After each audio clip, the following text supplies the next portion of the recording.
जंगल का मौसम बहुत खराब था। तेज बरसात हो रही थी।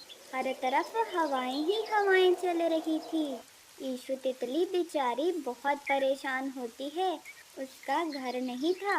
वो दर बदर भटक रही थी। फिर आखिर वो तंग आकर एक पेड़ के नीचे बैठ जाती है। अरे मैं क्या करूं? इतनी तेज बरसात में कहाँ जाऊं? मेरा तो कोई रिश्तेदार भी नहीं है जिसके घर पे मैं पनाह ले सकूं।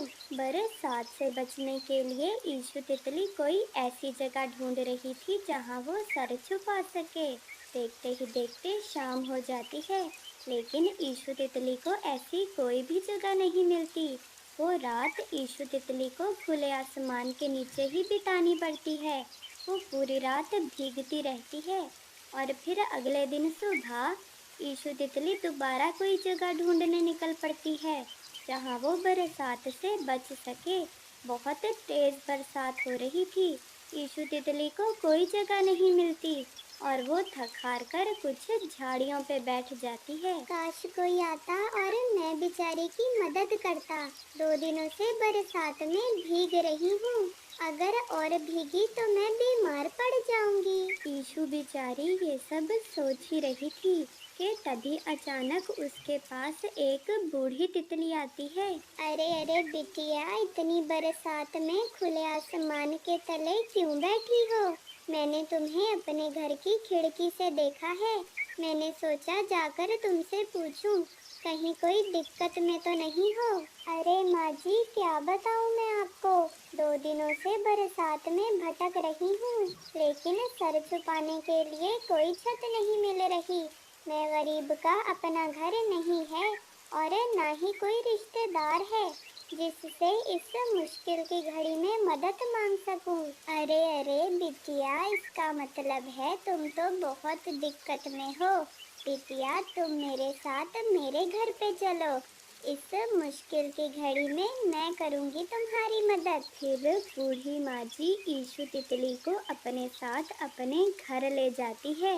ईशु तितली को सर छुपाने के लिए छत मिल गई थी। वो बहुत खुश होती है। माँ जी, इस भरी बरसात में आपने मुझे सर छुपाने के लिए छत दी है। आपने मेरी बहुत मदद की है। माँ जी, आपका ये एहसान मैं कभी नहीं भूलूंगी। शाम होने पर बूढ़ी माँ जी की बहू और बेटा ऑफिस से घर वापस आते हैं।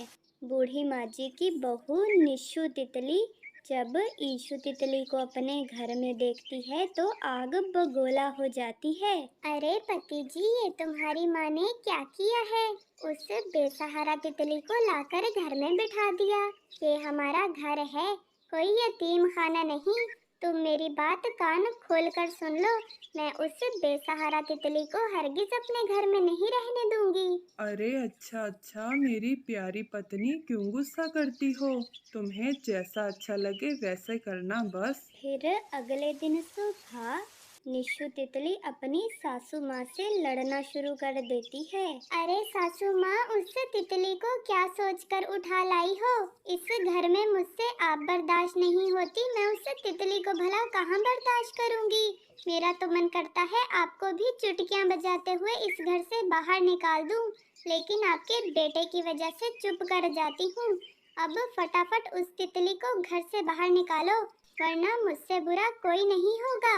अरे बहू, जरा आहिस्ता बोल लो। तुम्हारी आवाजें घर से बाहर जा रही हैं। पड़ोसी सुनेंगे तो क्या इज्जत रह जाएगी मेरी बेटा। दूसरे कमरे में बैठी ईशु तितली सास बहू की सारी बातें सुन लेती है और वो परेशान होकर घर से बाहर चली जाती है और कुछ झाड़ियों पर जाकर बैठ जाती है। अरे अरे, मेरी मदद करने की वजह से बूढ़ी माँ जी खुद मुसीबत में फंस गई हैं। उनकी बहू उनसे कितने बुरे तरीके से लड़ रही है। मुझे बिल्कुल अच्छा नहीं लग रहा। जब मैं इतनी मुसीबत में फंसी थी तो उन माँ जी ने मेरी मदद की थी। आज मेरा दिल कर रहा है मैं भी उन माँ जी के लिए कुछ करूं, लेकिन मैं बेसहारा तितली क्या ही कर सकती हूँ।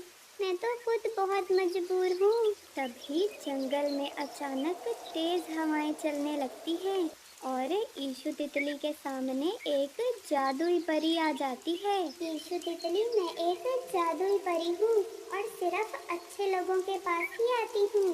ईशु तितली, तुम और बूढ़ी तितली दोनों बहुत अच्छे हो, इसलिए मैं तुम दोनों की मदद करना चाहती हूँ। ईशु तितली, मैं जानती हूँ तुम्हारा घर नहीं है और बूढ़ी तितली की बहू उन्हें सुकून से जीने नहीं देती। ईशु तितली, मैं एक सोने का घर बना रही हूँ, तुम और बूढ़ी तितली उस घर में चले जाओ। तुम दोनों बहुत सुकून से रहोगे उस घर में और तुम दोनों को कोई दिक्कत नहीं होगी। अरे अरे जादुई परी, आपका बहुत धन्यवाद।